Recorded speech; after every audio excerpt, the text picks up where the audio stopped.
Here in the United States, the First Amendment of the Constitution tells us that Congress shall make no law prohibiting the freedom of speech. It says so right there.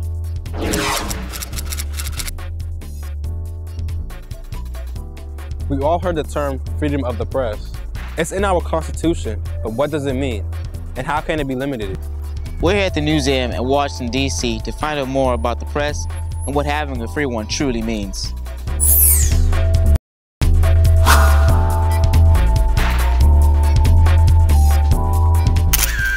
Here in the World Press Freedom Gallery, you can see a number of countries that have a truly free press.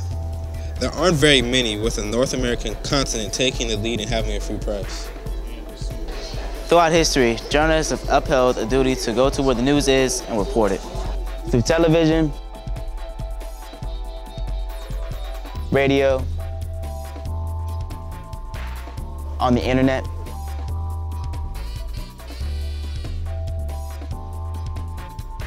and even on cell phones. But in some cases, the newsworthy story isn't always easy to report. In countries like Cuba and North Korea, their forms of government have nearly complete control of what kind of information comes and goes out the country. Now let's take a closer look at North Korea. It's run as a socialist republic, with all of its journalists being a part of the Workers' Party of Korea, the only ruling party of the nation, which has been run by two people since its founding, Kim Il-sung and his son Kim Jong-il. The only media that is permitted is the news that favors the party and its leaders. What are North Koreans watching and hearing?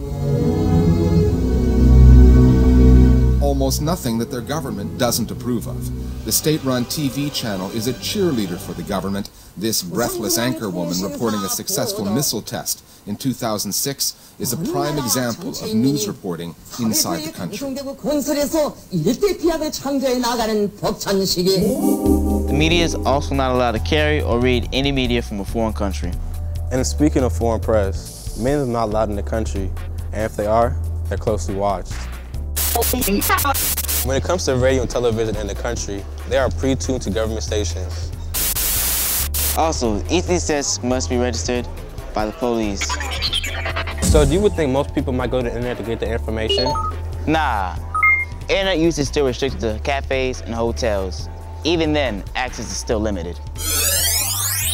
Can you imagine living in the United States that information could be that tightly controlled?